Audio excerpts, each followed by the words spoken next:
Tandem Fandom. I'm Mick. I'm Courtney. And welcome back to the Hot Tag, where we're tagging you in to all the hottest news in professional wrestling today. Come on, come on! Grab my hand.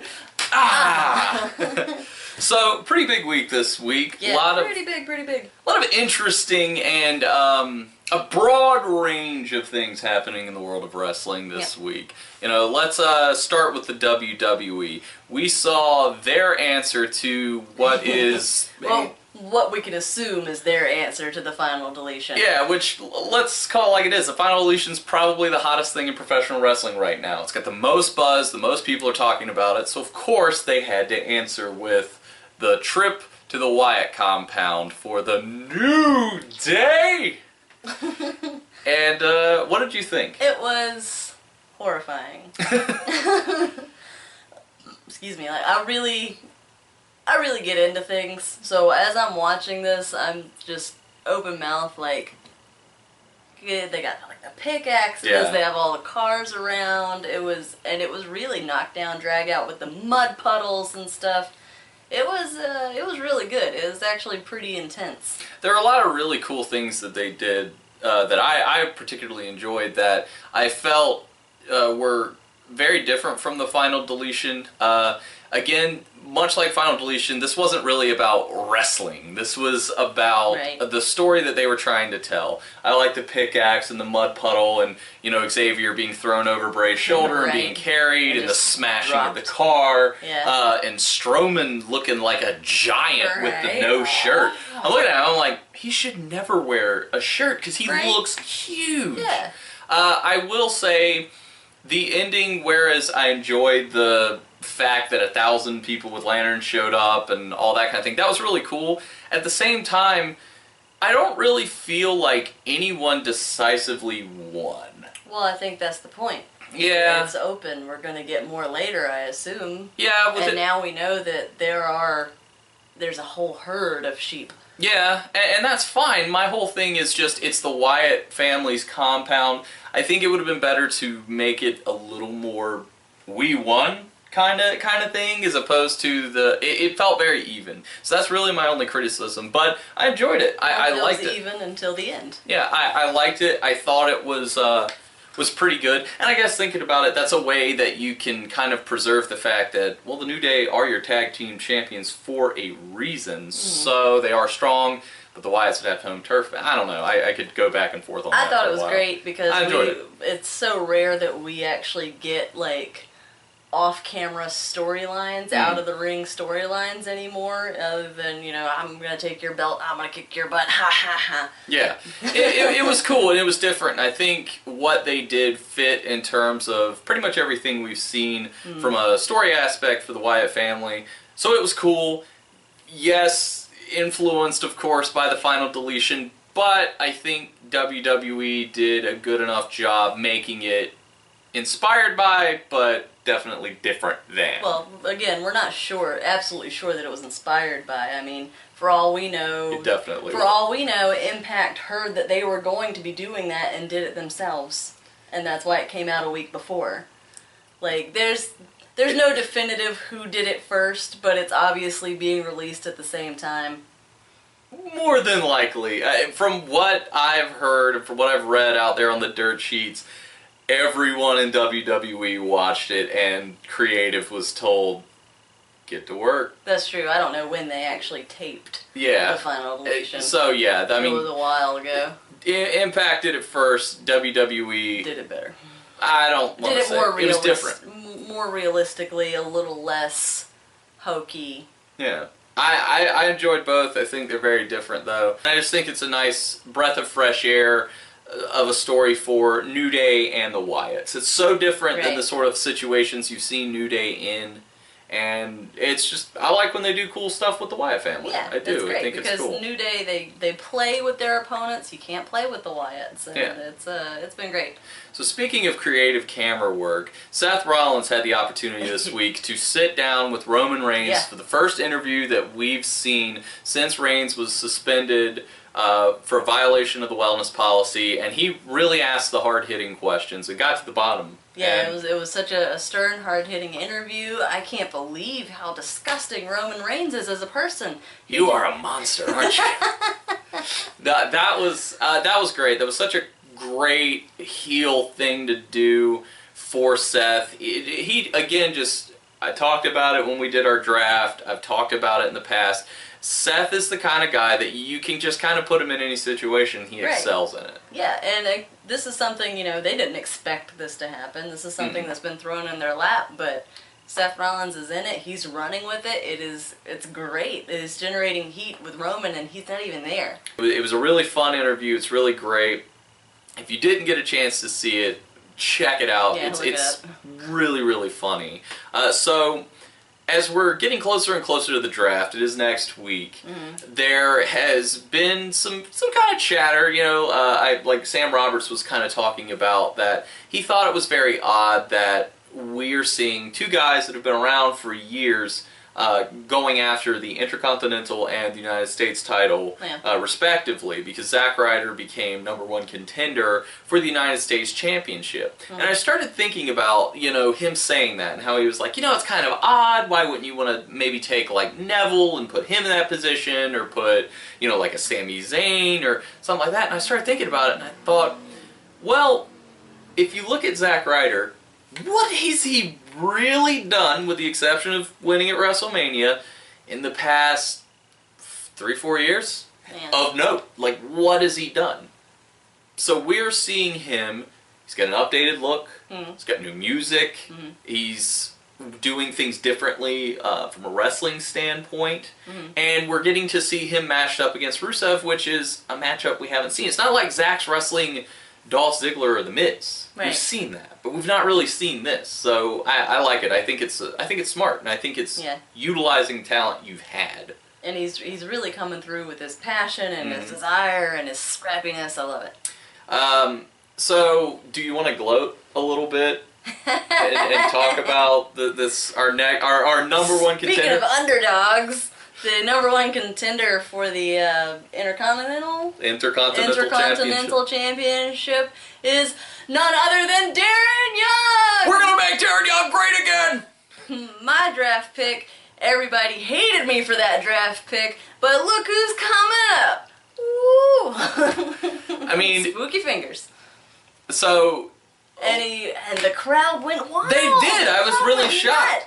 Nuts. I really enjoy the dynamic that he and Bob Backlund have. I like that we're actually seeing them together on screen, because the vignettes were... Backlund cheered and carrying him. Oh, it was amazing. Yeah, I like that we're seeing them on screen together. I think it's much better. Right. They're going to have a great chemistry. With the vignettes, it's like, are they in the same room? No, I don't think they were. I think one of them was on the road wherever they were at, and then Backlund's in Stamford. But it was great. It's cool. Again, I'm interested to see.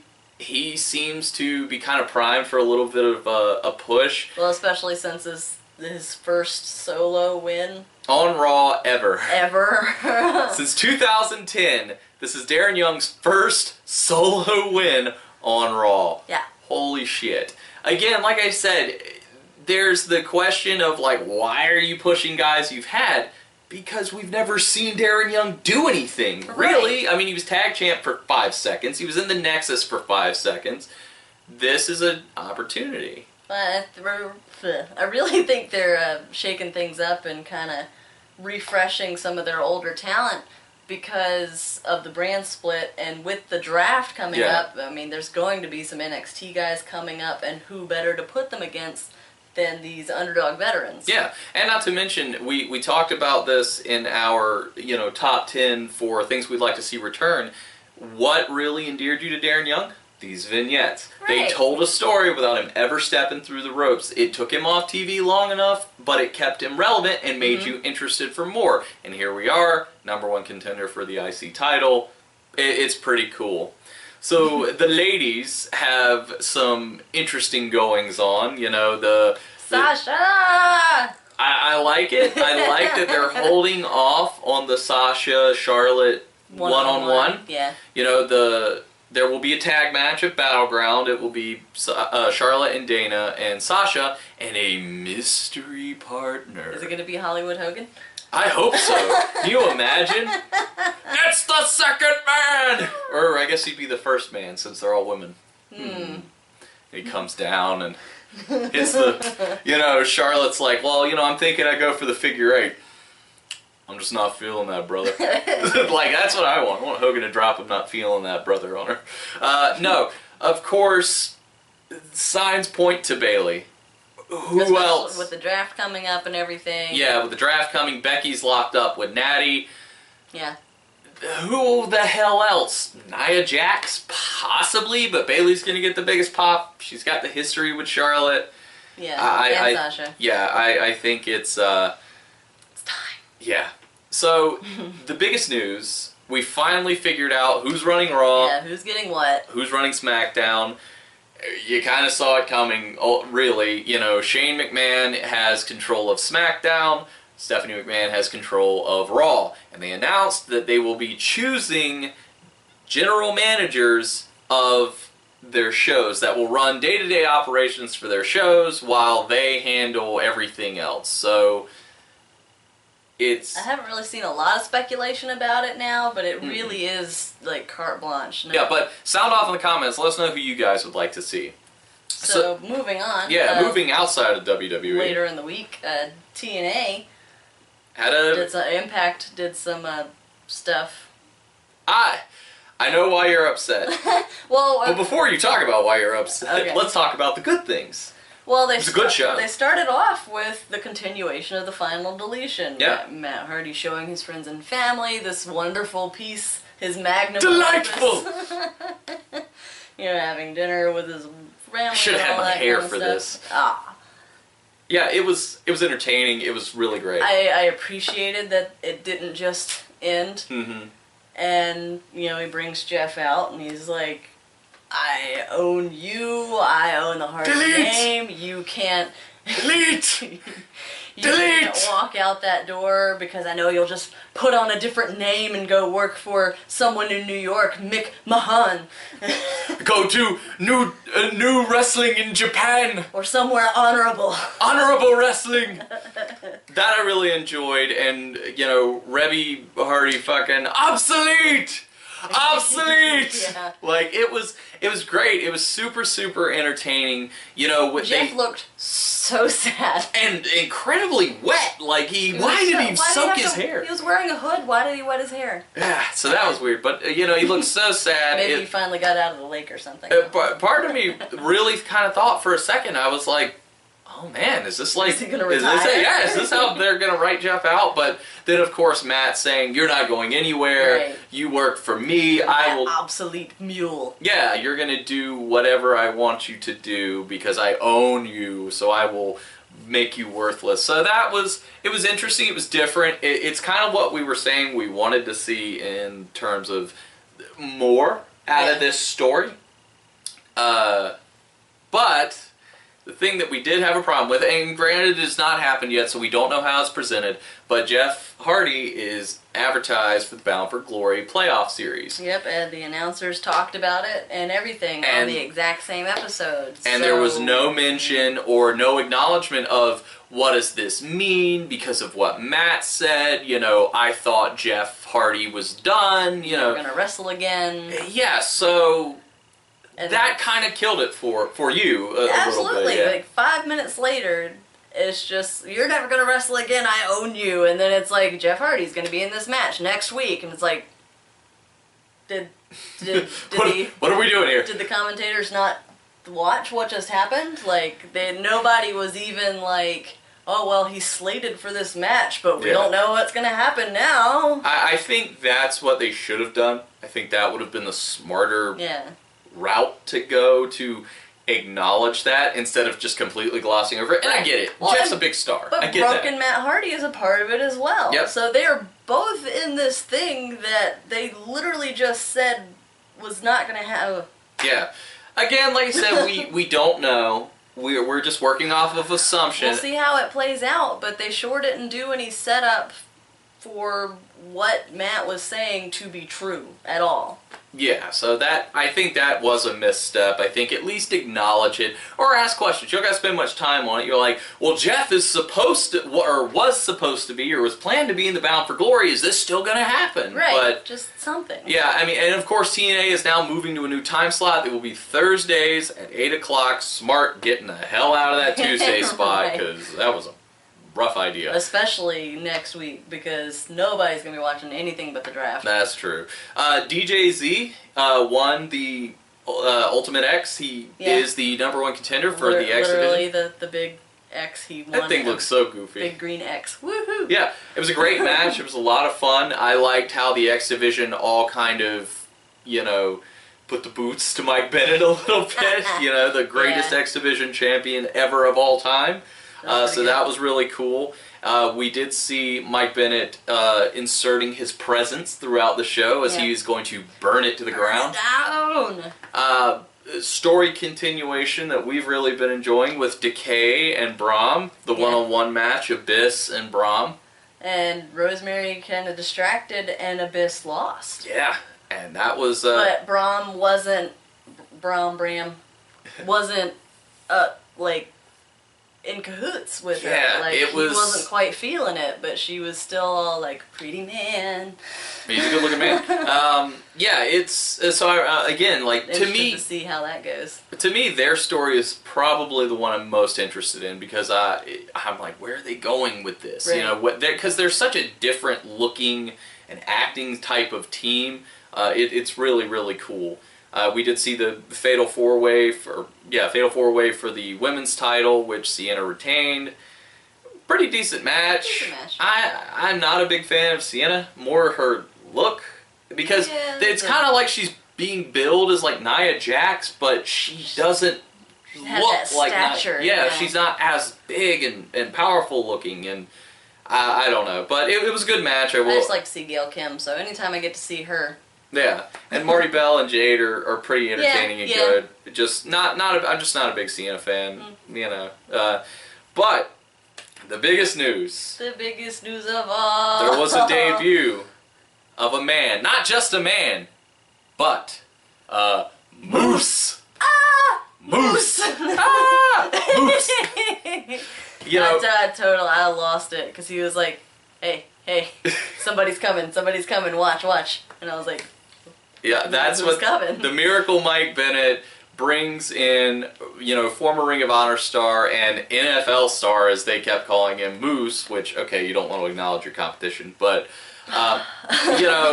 it was really cool because there was a lot of speculation, a lot of rumors about where Moose was going, what he was going to do. He used his ROH music to come down, which was, he must own it, I'm guessing. But it was cool. Does Impact care? Nah, probably not. Him and Bobby had the cool face-off moment. Yeah.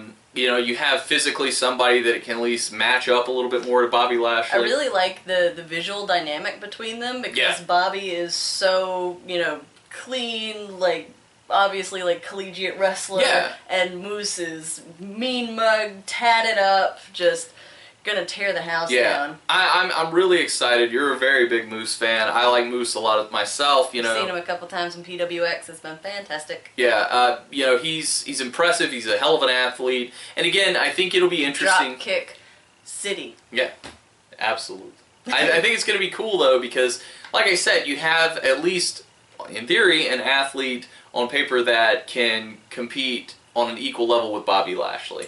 But, Bobby Lashley being the juggernaut that he is, it's exciting. It's exciting. It is. It's cool, too, because you kind of have, two opposite ends of the professional athlete spectrum. Because, Bobby being an MMA fighter and, being considered kind of an elite athlete in that capacity. And the NFL, you said it yourself, Dropkick City. Moose he's so large, but he's so athletic and so agile and can move. And I especially enjoyed the EX Rainmaker that he kind of put on Bobby because he grabbed him. I was like, oh my god, is he gonna rain?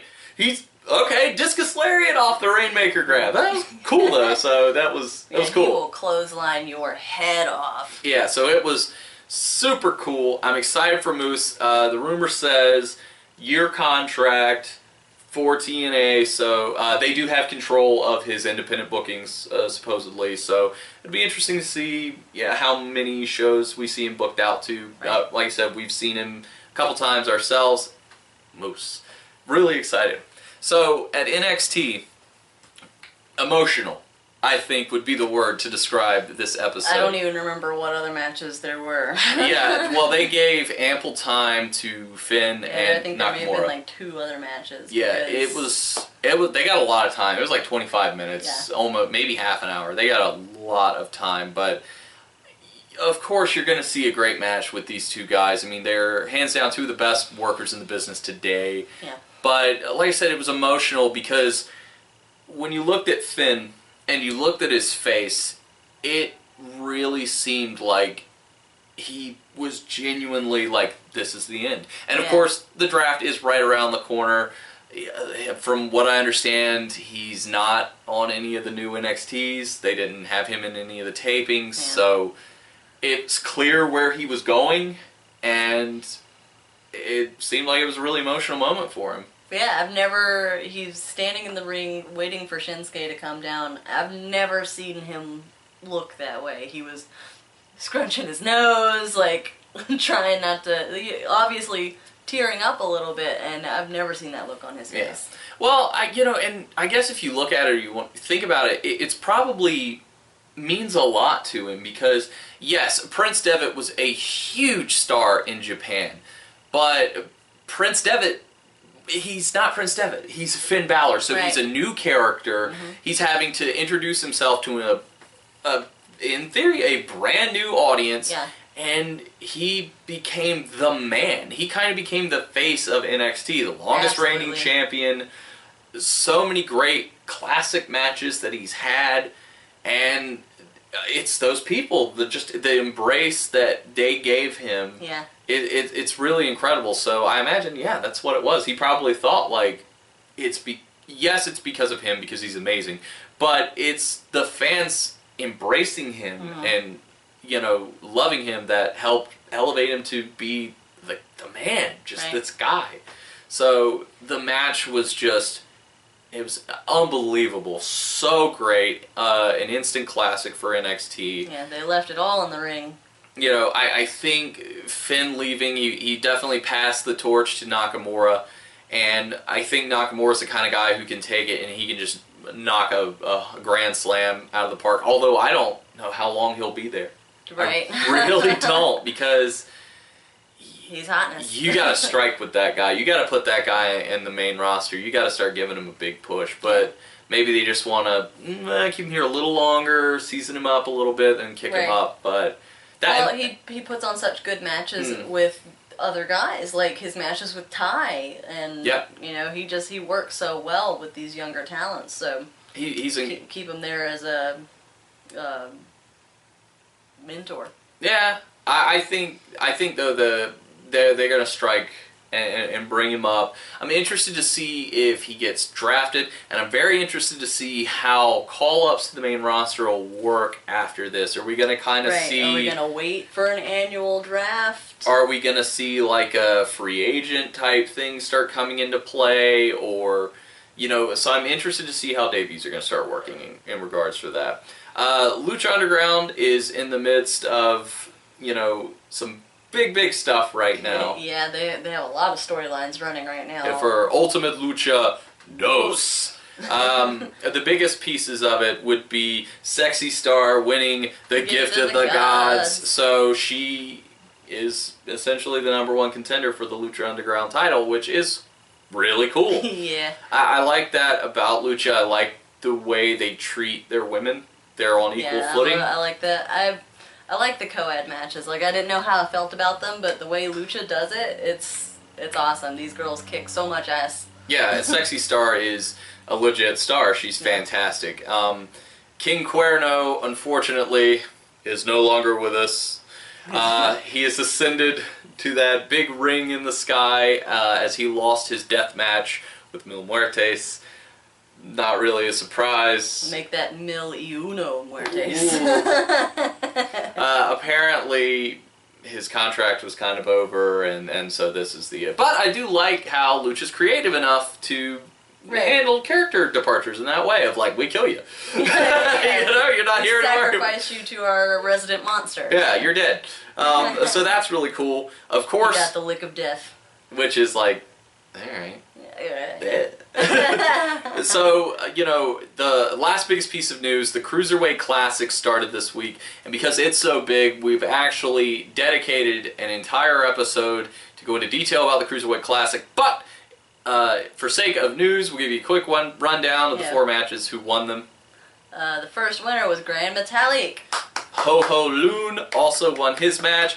Our boy, you know, Tandem Fandom favorite, Cedric Alexander won his match, and the Golden Star, Kota Ibushi, won his. Like I said, we are... It's husbando. Yeah, well, you know. What can I say? Yeah. So check that out. That's a special we're going to be releasing right alongside with this one, so you can tune in to that, hear all the breakdowns. We've got a lot of really great stuff we want to say about that. But that does draw us to an end to the hot tag for the week. So we are tagging out. But we're not going to leave you empty-handed. As we will do from this moment on, for every episode of the hot tag, we will recommend a wrestling match for you to watch. This week, I will do the honors of the match recommendation. I would like to recommend, from 2010, the IWGP Junior Heavyweight title match between Prince Devitt and Kenny Omega. It is one of my absolute favorite matches of all time. If you've tuned into our top 10 favorite wrestlers, I speak of that match quite a few times, I think. Check it out. It's out there on YouTube. It is 100% worth your time. So I hope you guys enjoy.